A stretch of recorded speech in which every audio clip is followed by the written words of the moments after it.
Hi, allesammans. Hi, everyone.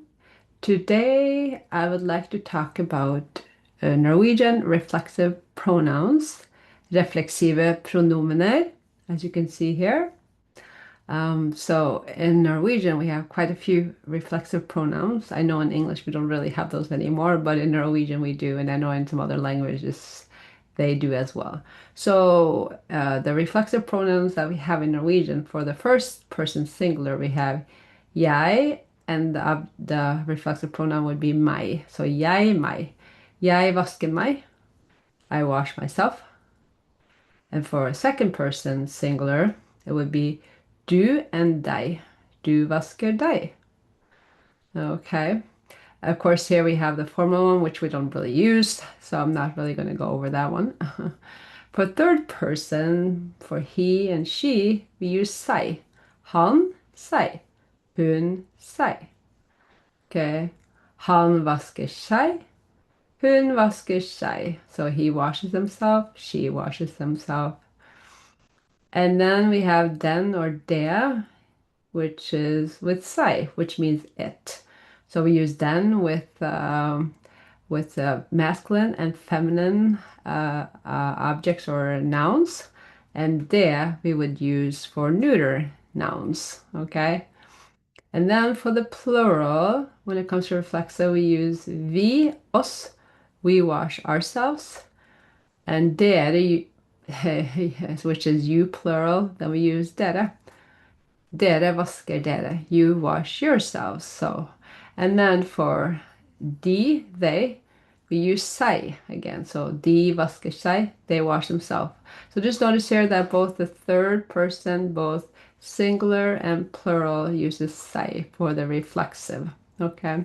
So let me just show you a short little list here of some reflexive nouns that we have in Norwegian. Okay. So we have å vaske seg, right? To wash oneself. And we looked at that above. Okay, next one is å like seg. To like it, to enjoy oneself. For example, if I want to say I enjoy myself, I can say jeg liker meg. Her, I like being here. The next one is å legge seg. That means to lie down, to go to bed. For example, it's getting late here, so I can say jeg legger meg. In other words, I'm going to bed. Okay. Another reflexive verb that we have is å reise seg, which means to stand up. For example, if you want to stand up, you're standing up, you can say du reiser deg, right? You stand up, singular. And then with this one, å forsyne seg means to help oneself to food. So if you're hungry, you take some food, right? So for example, he helps himself to food would then be han forsyner seg. Okay. Å føle seg is how you feel. Like you can feel sick, you can feel happy, you can feel nervous, right? I can say we are feeling nervous. Then I would say vi føler oss nervøse, right? Okay, or jeg føler meg trist. I feel sad.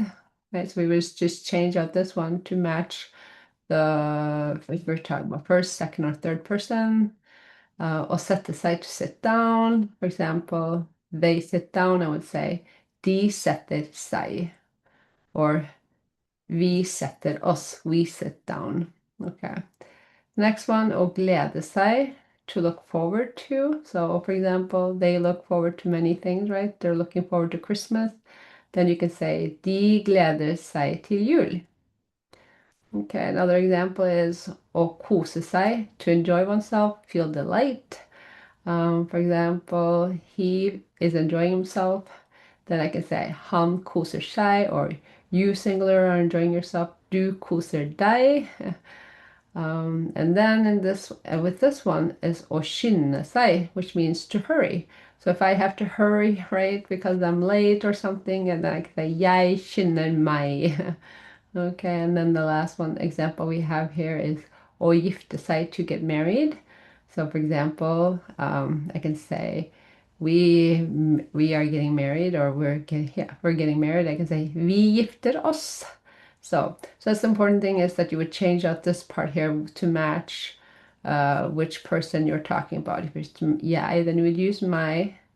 If you're using du, you would use deg. If you're using han, then you would use seg, hun, seg, den, det, seg. If you're using vi, you would use oss. If you're using dere, you would use dere. And if you're using de, you would use seg. So yeah, I hope that helps, and I will see you later. Ha det!